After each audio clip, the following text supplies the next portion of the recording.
Lamentations 5, of Jeremiah by H. A. Ironside, Thou, O Lord, remainest forever. The detailed story of Judah's sufferings is spread out before the Lord in this last chapter, but the soul is stayed upon the fact that one remains, when all else is swept away. There is rest and confidence despite the wretched circumstances brought about by sin and waywardness. Everything has been gone over before God, and in him the hearts of Jeremiah and of the few who are left of his people can find repose. He has not failed in all that he foretold as to the woes entailed by their wicked ways. He will not fail in carrying out his promises as to future deliverance and restoring mercy. The last few verses connect closely with the theme of chapter 3:22-26. The entire portion takes the form of a prayer, rather than a lamentation. Remember, O Lord, what is come upon us, consider, and behold our reproach, verse 1. It is a great relief for the troubled heart to feel that there is one in heaven who observes every trial to which his children are subject, and that he has ordered all according to his infinite wisdom and love. There is rest in knowing that his eye is looking on, and that he is no unconcerned spectator. Confidently, as knowing his deep interest in them still, though they have failed so grievously, they enumerate the causes of their anguish and reproach.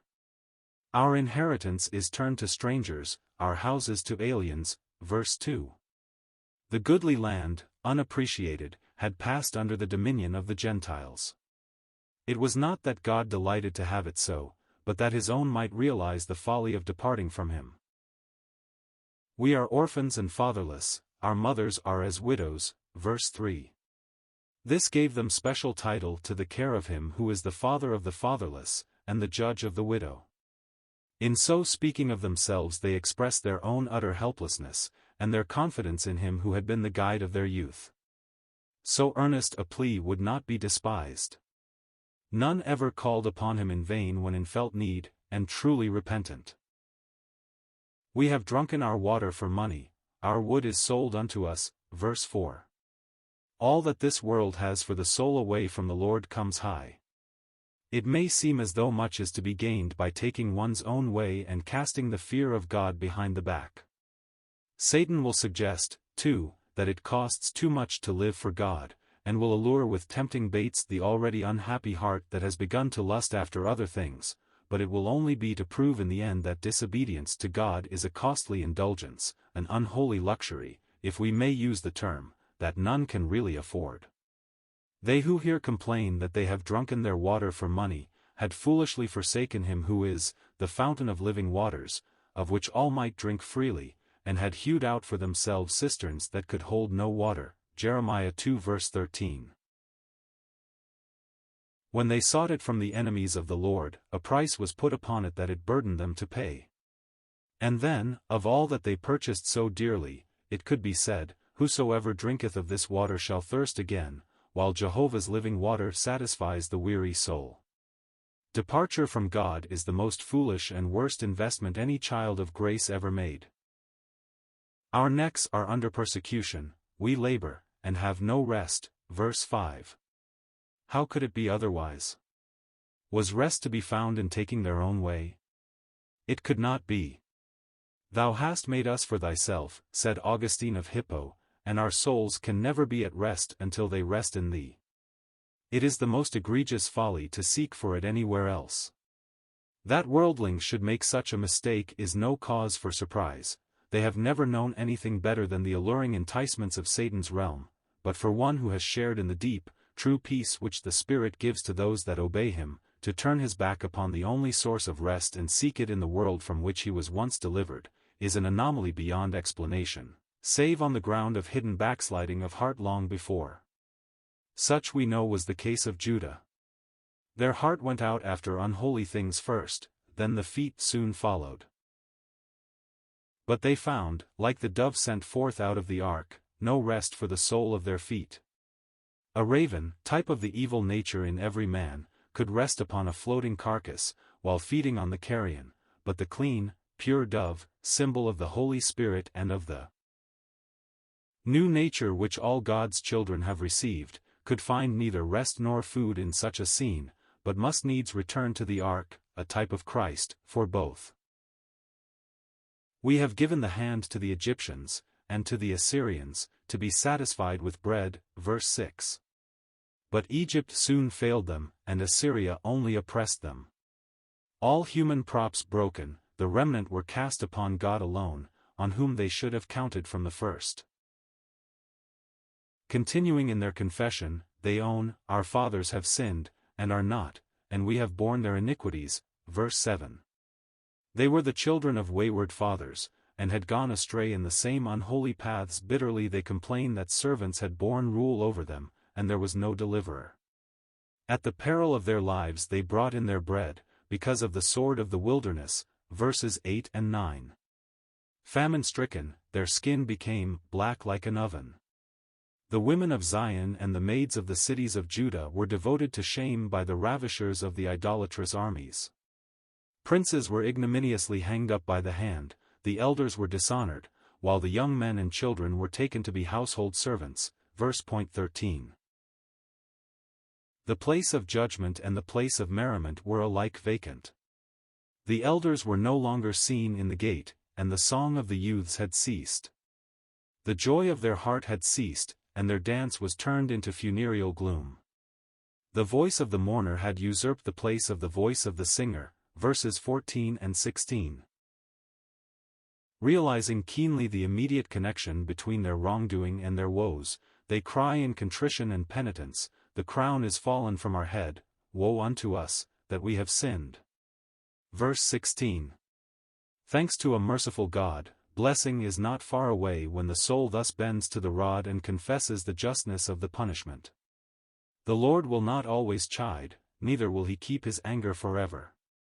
The surest way to find deliverance from God's governmental rod is humbly to bow in his presence, and frankly acknowledge how fully deserved the chastisement has been. Judah had been brought very low, but he who cast them down can lift them up, when the needed lesson has been laid to heart and borne its fruit.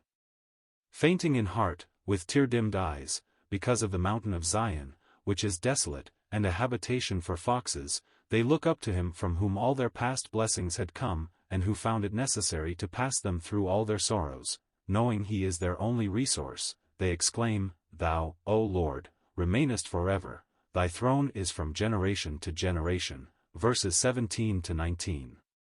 Everything else may have been swept away, but he remains forever. What unspeakable consolation, dear fellow saint, is in this precious fact for every tried and suffering child of God.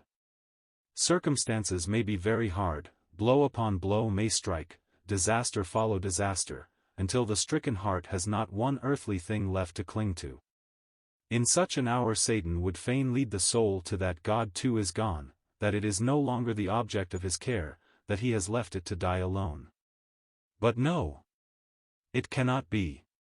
Faith looks up and shouts, Thou, O Lord, remainest, for he abides the same, yesterday, and today, and forever. There is an authentic incident related of a widowed Christian woman who lived in Scotland years ago. Left with several dependent bairns, she was at length reduced to great straits, and in order to feed and clothe her little household was obliged to practice the strictest economy. Yet withal, her heart was fixed upon the Lord, and both by precept and practice she taught the lesson of trust and confidence to her children. But there came a day when the purse was flat and the cupboard bare.